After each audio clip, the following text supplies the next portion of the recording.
I'm Devin Asaro, SEO content strategist at iAcquire, and today for Cliff's Notes Tuesdays, we're talking about inbound marketing from the guys over at Hubspot. We're talking about Chapter 10 today, converting leads to customers. So in past weeks, we've talked about taking prospects and turning them into leads, and now we're talking about how to actually take the next step and turn those leads into customers.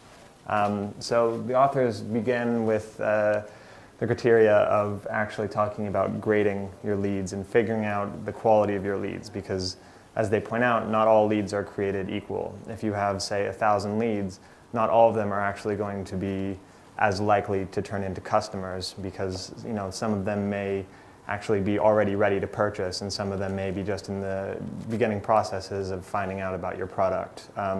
So the first thing they suggest is figuring out the quality of the leads that you have. And they have 4 criteria by which to grade leads: the referral channel, website visits, calls to action taken, and form responses. The referral channel is essentially where you got the lead from. Are they coming in from another website that's linking to yours? Are they coming in from an email campaign, paid search, organic search? Knowing where your leads are coming from will tell you a lot about what campaigns are most successful for you and which ones are most likely to convert, because you may know that leads coming in from, say, paid search are more successful than ones coming in from organic search, which might mean that you want to put more effort into generating those sort of leads, or it might be that organic search does better for you. Second is website visits. Have they been to your website before? If so, what did they do and where did they go and what was their behavior like? Because likely somebody that's just been to your blog is less likely to convert than somebody that's been to one of your product pages and has already shown interest in the product that you're selling. So figuring out sort of the past behavior of leads can help you figure out their future behavior. Third, calls to action taken. A lead that's likely clicked on links that you've provided and calls to action that you've created, that's filled out forms, is more likely to follow calls to action in the future, which could lead them towards conversion. So knowing that you have a lead that's likely to follow a call to action means that they're more likely to be a prime lead for conversion. The fourth is form responses. So these are forms that users fill out as part of the process by which they actually become leads. So you want to tailor those form responses for information that's useful to you about finding out about your leads. So if you're targeting customers in a particular vertical, you'll want to know, are they in that industry? What do they do? What's their level? Or maybe it's students that are more likely to buy your product. So you want to know if they're a student, how long they've been a student, that sort of thing. So any useful information that you can glean from form responses can help tell you more. The next step then is nurturing your leads. So once you figure out which leads are most beneficial for you and most likely to convert, you hand those up to the sales team, and the process of conversion begins.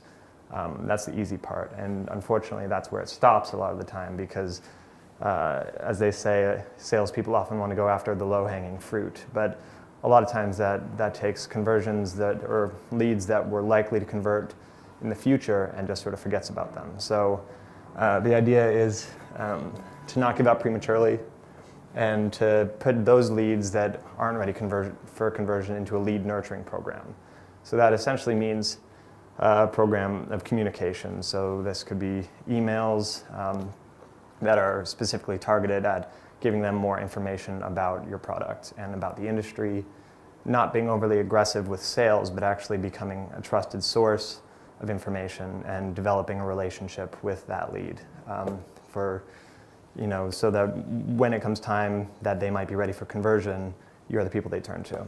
And so maintaining communication is huge, otherwise they're likely to go to the other company that's kept in touch with them. And this is all part of broadening your reach, staying in touch with people, building a community of people that, even if they're not buying your product, might be sharing information about your product with their friends, and continuing to keep that community alive. And they also point out reaching out across all networks, so not just email, but actually focusing on followers on Facebook, people you're connected to on LinkedIn, that it's not just about the regular Rolodex anymore. And the most important part of all of this is to track progress, figure out if the way you're doing all of this actually works. So grading yourself on your ability to convert leads and your ability to keep in touch with leads.